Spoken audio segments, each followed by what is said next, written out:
अर्चना बेटा, तू खूप दिवसांपासून तुझ्या माहेरी गेली नाहीस. मला वाटते तुला माहेरी जाऊन साधारण 1-1.5 वर्ष तरी झाले असतील. अगं, आमची काळजी देखभाल करता करता तू तुझे माहेर विसरलीस असं वाटतंय. पण तुझ्या वडिलांचा तरी विचार कर. ते तुला भेटण्यासाठी किती आतुर झालेले असतील. ते तोंडाने काही बोलणार नाहीत, पण मला माहिती आहे की एका बापाचे मन नेहमीच त्याच्या मुलीसाठी तळमळत असते. प्रकाशराव त्यांच्या सुनेला अर्चनाला म्हणाले. अर्चना म्हणाली, काय झाले बाबा, तुम्ही अचानक मला माझ्या माहेरी का जायला सांगत आहात? असो, आधी मला घरातील सर्व कामे पूर्ण करू द्यात, मग मी तुमच्याशी बोलेन, असे बोलून अर्चना स्वयंपाकघरात गेली. अर्चना स्वयंपाक बनवत होती, पण तिचे सासरे आता तिला जे काही बोलले ते न पचणारे होते. ती विचार करू लागली, आजपर्यंत असे कधीच घडले नाही की बाबांनी मला स्वइच्छेने माझ्या माहेरी जाऊ दिले असेल. सासू जिवंत असताना कधी कधी मी मुलांच्या उन्हाळ्याच्या सुट्टीत माहेरी जात होते, पण त्या गेल्यानंतर मला घरातील कामांपासून कधीच उसंत मिळाली नाही. जेव्हा कधी मी माझ्या माहेरी जाण्याबद्दल बोलायचे, तेव्हा माझा नवरा मोहन, ठीक आहे, तू माहेरी जाऊन ये, असे बोलायचे, पण सासरे मात्र खूप काही ऐकवायचे. कधी कधी ते म्हणायचे की या वयात मी बाहेरचे अन्न खाऊ शकत नाही, त्यामुळे माझे पोट बिघडते. पण ते इतर वेळी गुपचूप त्यांच्या मित्रांसोबत चौकातील हॉटेलमध्ये जायचे, मनसोक्त जेवायचे आणि घरी आल्यानंतर जेव्हा अर्चना त्यांना बाबा जेवण वाढले आहे, जेवायला बसा, असे म्हणाली की ते म्हणायचे, सुनबाई, आता दुपारचे जेवणच पचलेले नाही, त्यामुळे मी आज जेवणार नाही. अर्चनाला आज आठवले की तिची आई आजारी असताना अचानक एकदा तिला तिच्या माहेरी जावे लागले होते. ती माहेरी 1 आठवडा राहणार होती, म्हणून तिने स्वयंपाक करण्यासाठी एका बाईला लावले होते.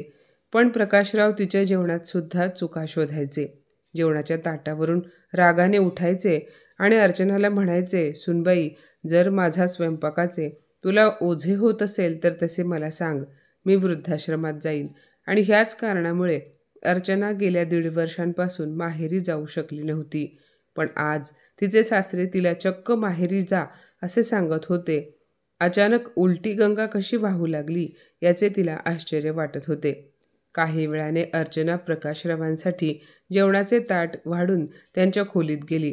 अर्चनाला पाहून तिचे सासरे म्हणाले, काय झाले सुनबाई, माहेरी जाण्याचा आनंद तुझ्या चेहऱ्यावर दिसत नाहीये. अर्चनाला खात्री पटली की नक्कीच काहीतरी गडबड आहे. प्रकाशराव पुढे म्हणाले, काल तुझ्या बाबांचा फोन आला होता. ते सर्वांची विचारपूस करत होते, पण ते बोलत असताना मला त्यांच्या आवाजावरूनच ते नाराज असल्यासारखे वाटले. अर्चना, तू त्यांची एकुलती एक मुलगी आहेस. बहुतेक त्यांना तुझी आठवण येत असावी, त्यामुळे ते तुला भेटण्यासाठी आतुर झाले असावेत, पण उघडपणे काही सांगू शकले नाहीत. तू असे कर, 2-4 दिवसांसाठी तुझ्या माहेरी जा. त्यांनाही बरे वाटेल आणि तुझेही मन रमेल. चेहऱ्यावर मंद हास्य घेऊन अर्चना म्हणाली, ठीक आहे बाबा, पण मुलांना अजून सुट्ट्या लागल्या नाहीत, मग मी कशी जाऊ शकते? प्रकाशराव म्हणाले, सुनबाई, तुझी मुले आता कुठे 4थी-5वीला आहेत. 4 दिवस शाळा बुडाली म्हणून खूप मोठे नुकसान होणार आहे का? सासऱ्याचे बोलणे ऐकून अर्चना तिथून शांतपणे तिच्या खोलीत गेली. अर्चनाला तिचे सासरे अचानक मुलांच्या शाळा सुरू असताना तिला तिच्या माहेरी का बरं जायला सांगत आहेत हे काही समजले नाही. संध्याकाळी मोहन ऑफिसवरून आल्यानंतर अर्चनाने नवऱ्याला संपूर्ण कहाणी सांगितली. हे ऐकून मोहनही आश्चर्यचकित झाला आणि म्हणाला, बाबा खरंच असं बोलले होते? ते स्वतः तुला माहेरी जा म्हणाले? अगं, मी जेव्हा जेव्हा त्यांच्याशी तू माहेरी जायचे म्हणतेस असे सांगत होतो, तेव्हा त्यांनी मला 10 गोष्टी सुनावल्या आहेत. ते म्हणायचे, तुझ्या बायकोला माहेरी जाण्याची एवढीच आवड आहे तर तुम्ही लग्न का केले? लग्नानंतर मुलीची पहिली जबाबदारी तिच्या सासरच्या लोकांप्रती असते आणि तिच्या माहेरच्यांसाठी ती फक्त एक पाहुणी असते, वगैरे वगैरे. पण बाबा आज चक्क तुला माहेरी जा म्हणाले. बरं, मग मी काय म्हणतो, त्यांचा विचार बदलण्यापूर्वी तू पटकन तुझी बॅग भरून ठेव आणि उद्या सकाळी पहिल्या गाडीने मुलांना घेऊन माहेरी निघून जा. मी तर म्हणतोय 2-4 दिवसांसाठी नाही तर चांगले 1-2 आठवडे राहून ये. असे बोलून तो हसू लागला. अर्चना म्हणाली, तुम्हाला हसायला येत आहे, पण आज सकाळपासून माझ्या घशाखाली अन्न उतरले नाही. मला सतत हा प्रश्न पडतोय की तुमचे बाबा अचानक मला माहेरी जा असे का म्हणाले असतील. असो, मी रात्रीच्या जेवणाची तयारी करते असे बोलून अर्चना स्वयंपाक खोलीत निघून गेली. रात्री जेव्हा सर्वजण जेवण करायला बसले तेव्हा प्रकाशराव म्हणाले, मग सुनबाई, काय विचार केला आहेस तू? कधी जाणार आहेस तू तुझ्या माहेरी? मोहन म्हणाला, अहो बाबा, यात विचार करण्यासारखे काय आहे? आता तुम्ही तिला एवढे सांगत आहात तर मग ती जाईल ना माहेरी. तुमचे बोलणे ती कसे टाळू शकते? मी आता लगेच तिकीट बुक करतो. मोहनचे बोलणे ऐकून अर्चनाच्या चेहऱ्यावर हास्य उमटले आणि तिची 2 मुलेसुद्धा खूप खुश झाली. प्रकाशराव म्हणाले, हो हो, खरंच सुनबाई, तू जा. तुला सांगू का, जेव्हा केव्हा मी तुझ्या वडिलांचा विचार करतो तेव्हा मला खूप वाईट वाटते. तुझ्या आईच्या मृत्यूनंतर ते खूप एकटे पडले आहेत. अशात एक मुलगी म्हणून तुझेही त्यांच्याप्रती काहीतरी कर्तव्य आहेच ना. अर्चना म्हणाली, बाबा कुठे एकटे पडले आहेत? माझे दादा वहिनीसुद्धा बाबांसोबत राहतात ना, आणि ते दोघेही बाबांची खूप काळजी घेतात. हे ऐकून प्रकाशराव पटकन म्हणाले, हो, ते दोघे काळजी घेत असतील, पण एका वडिलांचे मन फक्त त्याच्या मुलीसाठीच आसुसलेले असते. मी तुझ्या बाबांना अनेकदा सांगितले की तुम्ही इथे तुमच्या मुलीच्या घरी येऊन 2-4 दिवस आरामात राहा, तुम्हाला बरे वाटेल, पण ते अजिबात ऐकत नाहीत. सासऱ्याचे बोलणे ऐकून अर्चना अवाक झाली. तिने आश्चर्याने तिच्या पतीकडे पाहिले आणि त्याच्या कानात कुजबुजली, अहो, बाबांना काय झाले आहे? मागे 1-2 वेळा माझे वडील इथे आले होते तेव्हा मी माझ्या बाबांना जेवण, चहा, नाश्ता दिला. तेव्हा बाबा इथून गेल्यानंतर पुढचे 2 दिवस तुमचे वडील खूप काही बोलले. ते म्हणाले होते, शास्त्रानुसार आईवडिलांनी मुलीच्या घरी पाणीही पिऊ नये. सासूबाई काहीही बोलत नव्हत्या, पण बाबा, तुम्हाला आठवते ना एकदा बाबा काय म्हणाले होते, कन्यादानानंतर मुलगी तिच्या माहेरच्या कुटुंबांसाठी परकी असते. ती 2-4 दिवस पाहुणी म्हणून माहेरी राहते आणि नंतर परत येते. लग्नानंतर तिचा माहेरी काही अधिकार उरत नाही. पण आज तुमच्या बाबांना असे काय झाले की ते महानतेची मूर्ती बनत आहेत? मी सांगते ना, नक्कीच यांच्या डोक्यात काहीतरी वेगळेच शिजत आहे. मोहनने अर्चनाला पटकन स्वतःपासून दूर ढकलले आणि वडिलांकडे बोट दाखवले. प्रकाशराव म्हणाले, सुनबाई, आजकाल मुलगा आणि मुलगी यात फरक नाही. दोघांचाही त्यांच्या पालकांवर समान अधिकार आहे.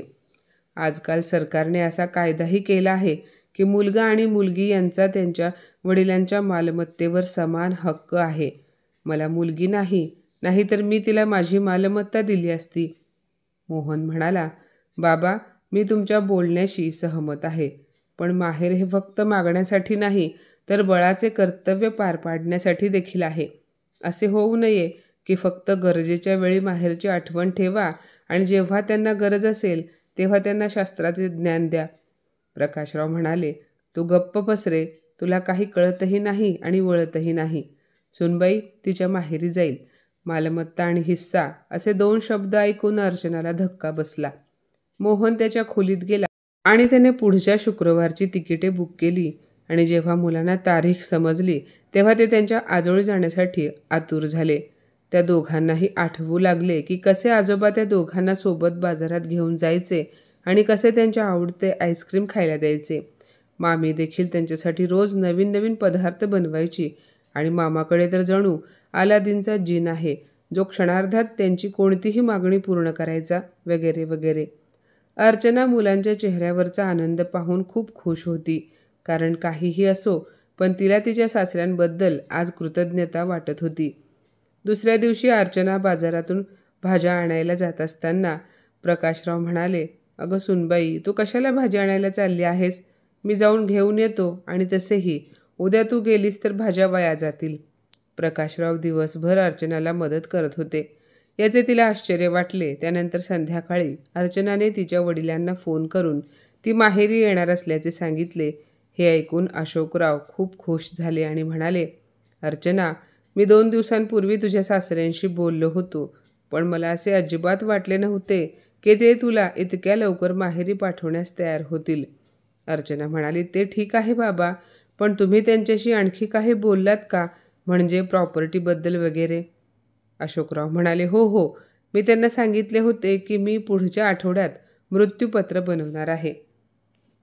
अर्चना, आता तेच एक महत्त्वाचे काम बाकी राहिले आहे आणि आता तू येत आहेस तर चांगलेच आहे. माझ्याकडे जे काही आहे ते मी तुमच्या दोन्ही भावंडांमध्ये समान वाटून देईन आणि सुटकेचा निश्वास सोडेन. अर्चनाने लगेच हे सर्व मोहनला सांगितले आणि म्हणाली की आता मला समजले की तुझे वडील मला माझ्या माहेरी पाठवण्यास इतके उत्सुक का होते. त्यांना असे वाटत होते की मी माझ्या माहेरी जावे आणि वाटणी माझ्या डोळ्यांसमोर व्हावी, जेणेकरून मला माझा वाटा मिळेल. तुझे बाबा ज्या प्रकारे मला माहेरी जा म्हणून आग्रह करत होते त्यामागचा हेतू आता मला व्यवस्थित समजला आहे. हा विचार करून अर्चनाचे हृदय, जे कालपर्यंत सासऱ्याचे आभार मानत होते, ते आज कटू झाले. मग मोहन म्हणाला की बाबांना काय वाटते, त्यांचा हेतू काय आहे हे सगळं विसरून जा आणि तुला जे करायचे आहे ते कर. पण एक लक्षात ठेव, मी नेहमीच तुझ्यासोबत आहे. अर्चना म्हणाली, अहो तुम्ही विचार करा ना, वाटणी करण्यासारखे असे माझ्या बाबांकडे आहेच काय.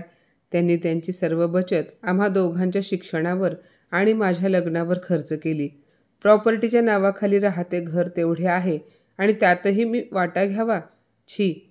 माझ्या लग्नानंतर आणि आई गेल्यानंतर माझ्या दादा आणि वहिनीने बाबांची काळजी घेतली आहे. मी तर बाबांसाठी काहीच केले नाही आणि आज बाबा असा विचार कसा करू शकतात. त्यांना काय कमी आहे. त्यांच्याकडे तर 2 फ्लॅट आहेत, शेती आहे, मग तरी ते इतका गोंधळ का घालत आहेत. मोहन म्हणाला, काही लोकांचे विचार कधीच बदलत नाहीत, पण मला असे वाटते की मुलीसाठी माहेर फक्त मागण्यांसाठी नाही तर तिची काही कर्तव्य असतील तर ती पूर्ण करण्यासाठी असते. आणि जेव्हा जेव्हा तुला संधी मिळेल तेव्हा तू कधीही मागे हटू नकोस. आणि अर्चना, बरं आता तू झोप, उद्या तुला लवकर उठावे लागेल. एवढे बोलून ते झोपी गेले. दुसऱ्या दिवशी सकाळी अर्चना तिच्या सासऱ्यांसाठी चहा घेऊन आली तेव्हा चहाचा कप त्यांच्या हातात देत म्हणाली, बाबा, तुम्ही सांगितल्याप्रमाणे मी आज माहेरी चालले आहे. काल मी बाबांशी फोनवर बोलले. त्यांना येणार असल्याचे सांगितल्यावर बाबा खूप खुश झाले. ते म्हणत होते की मी तिकडे आल्यानंतर ते मृत्यूपत्र बनवणार आहेत आणि संपूर्ण मालमत्ता माझ्या नावावर करणार आहेत. पण मी स्पष्टपणे नकार दिला. मी त्यांना म्हणाले की तुम्ही असा विचारही करू नका, नाहीतर माझे सासरे खूप रागावतील. प्रकाशराव म्हणाले, मी का रागावू आणि तू असे का बोललीस. असे बोलून अर्चनाने प्रकाशरावांचा जणू अपेक्षाभंग केला होता.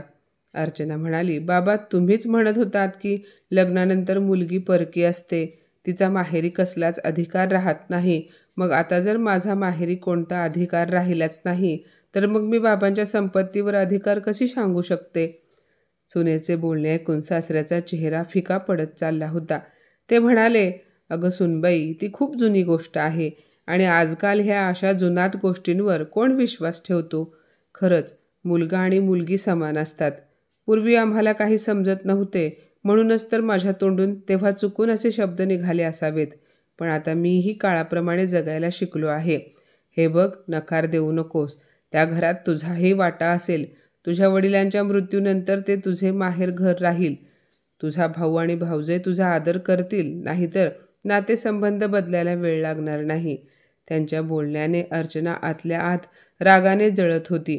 अर्चनाने थोडा वेळ विचार केला आणि म्हणाली, ठीक आहे बाबा, जर तुम्ही म्हणत असाल की मुलगा आणि मुलगी दोघेही समान आहेत तर मी त्यांना नकार देणार नाही. सुनेचे बोलणे ऐकून प्रकाशरावांनी एक दीर्घ श्वास घेतला आणि अर्चना तिथून खोट्या हास्यासह निघून गेली. बघता बघता 11 वाजले आणि अर्चना मुलांसह ट्रेनमध्ये बसून माहेरी जायला निघाली. बाबांना, भाऊ भाऊजाईला भेटणार म्हणून अर्चना खूप खुश होती. 4 तासांच्या प्रवासानंतर अर्चना तिच्या घरी पोहोचली. घरी पोहोचताच अर्चनाचा भाऊ आणि भाऊजाईने तिचे खूप चांगले स्वागत केले. तिला तिच्या वडिलांकडूनही खूप प्रेम मिळाले.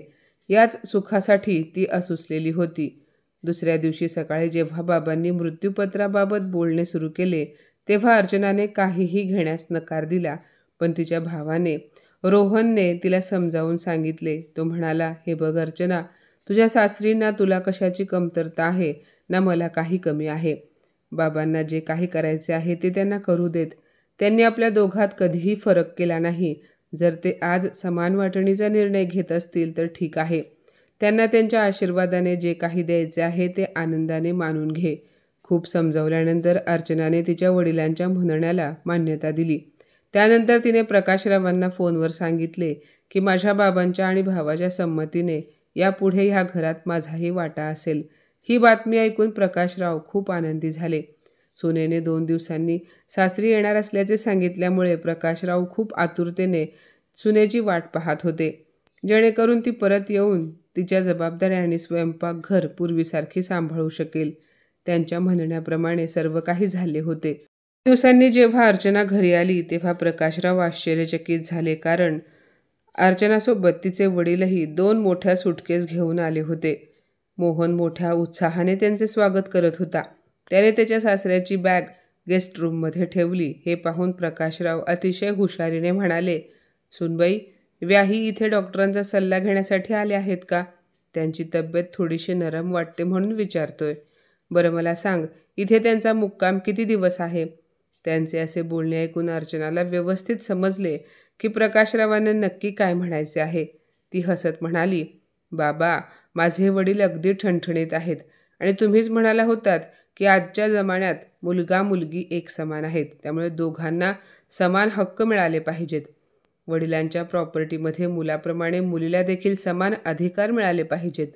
माझ्या बाबांनी त्यांची मालमत्ता आम्हा दोन्ही भावंडांमध्ये समान वाटली, म्हणूनच मालमत्तेसोबतच मी माझ्या भावाकडून माझ्या बाबांना हक्काने सोबत घेऊन आले आहे. माझ्या माहेरच्या कुटुंबाची खरी पुंजी माझे बाबा आहेत. मग मी त्यांना कसे सोडू शकते? मी माझ्या भावाला ठणकावून सांगितले आहे की आजपर्यंत अनेक वर्षे तू बाबांची सेवा केली आहेस, पण आता माझी पाळी आहे. मी दादाला म्हणाले, एक मुलगी म्हणून माहेर फक्त अधिकार आणि हक्क मागण्यासाठीच नसते, तर तिची कर्तव्य पार पाडण्यासाठी देखील असते, असे माझे सासरे म्हणतात. बरोबर आहे ना बाबा? म्हणूनच आजपासून माझे वडील आपल्यासोबत राहतील. जशी मी आजपर्यंत एका वडिलांची काळजी घेत आले, यापुढे तुमच्यासोबत मी ह्या वडिलांचीही काळजी घेईन. आता तर तुम्ही खुश आहात ना बाबा? हे आत्मविश्वासाने बोलून अर्चना तिच्या वडिलांना त्यांची खोली दाखवायला निघून गेली. प्रकाशराव चकित होऊन अर्चनाकडे पाहू लागले. त्यांना असे वाटले की त्यांनी रचलेल्या सापळ्यात ते स्वतःच अडकले आहेत. सून तर परक्या घरातून आली होती, पण मुलगा ज्या पद्धतीने सासऱ्यांची सेवा करत होता ते पाहून प्रकाशरावांना वाटले की मुलगाही त्यांच्या हातातून निसटला आहे. आता घरात जे काही घडत होते ते पाहत राहण्याशिवाय प्रकाशरावांकडे दुसरा कोणताही पर्याय नव्हता. मित्रांनो, जेव्हा कोणी दुसऱ्यासाठी खड्डा खणतो तेव्हा एके दिवशी तो स्वतः त्या खड्ड्यात पडतो, हे मात्र नक्की. बरोबर ना? तर माझ्या मित्रमैत्रिणींनो, आजची ही कथा तुम्हाला कशी वाटली कमेंटमध्ये नक्की सांगा आणि अशाच नवनवीन कथा ऐकण्यासाठी प्रज्ञा मराठी स्टोरीजला नक्की सबस्क्राईब करा. धन्यवाद.